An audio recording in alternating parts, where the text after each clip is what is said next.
Un paysage urbain dévasté, des gratte-ciels en métal terni, des affiches holographiques flashy, promouvant des produits de luxe.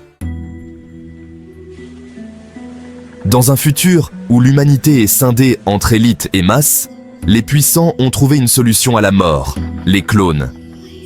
Créés dans des laboratoires souterrains, ces êtres sont des marchandises, façonnées pour servir.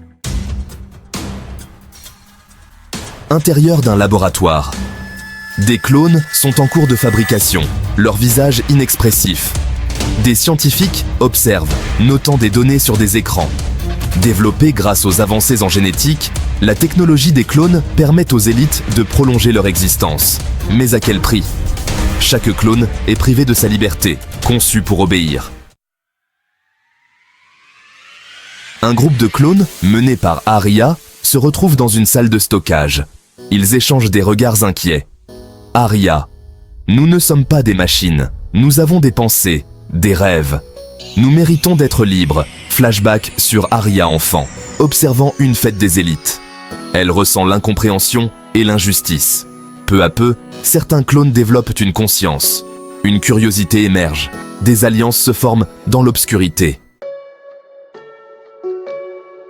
Dans un coin sombre, Kai, un clone hacker, explique à Aria comment il a piraté une partie du système de contrôle.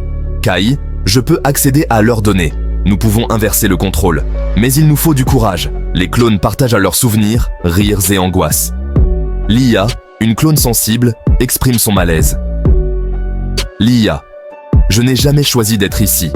Ne mérite-t-on pas d'être plus que des jouets?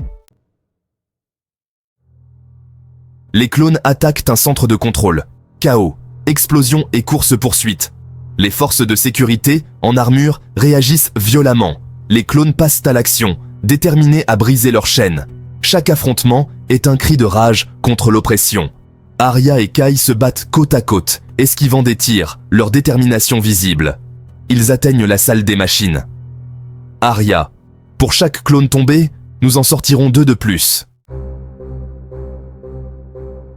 Dans un bureau luxueux, les élites, en costume, observent la révolte à l'écran. Paniqués, le DR Elias, un personnage clé, se délecte du chaos. DR Elias, ils n'ont pas compris qu'ils ne sont rien sans nous. Nous les avons créés, nous pouvons les détruire. Les clones, menés par Aria, se regroupent face aux élites dans un amphithéâtre futuriste.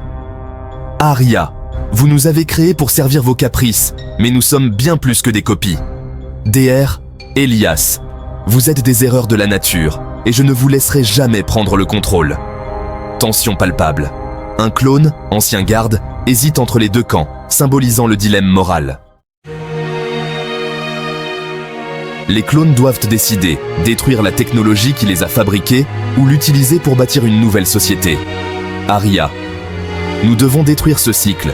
Si nous ne le faisons pas, nous ne serons que des pions, encore et encore. L'explosion des machines de clonage, lumière aveuglante, cris de victoire des clones, mais aussi des larmes pour ceux perdus. La révolte des ombres n'est pas seulement une bataille pour la liberté, mais une affirmation de leur existence. L'humanité, malgré ses imperfections, mérite une seconde chance. Aria regarde le ciel. Un nouvel horizon se dessine. Leur lutte devient une légende, un appel à la conscience humaine. Et alors qu'un nouveau jour se lève, les ombres s'avancent, non plus comme des esclaves, mais comme des bâtisseurs d'un monde nouveau. Le regard d'Aria se lève vers le ciel, et un nouvel horizon se dessine. Leur lutte est devenue une légende, un écho vibrant pour la conscience humaine. Alors qu'un nouveau jour se lève, les ombres s'avancent, non plus comme des esclaves, mais comme les architectes d'un monde nouveau. Aimez cette vidéo et partagez-la sur les réseaux sociaux. Un nouvel horizon se dessine.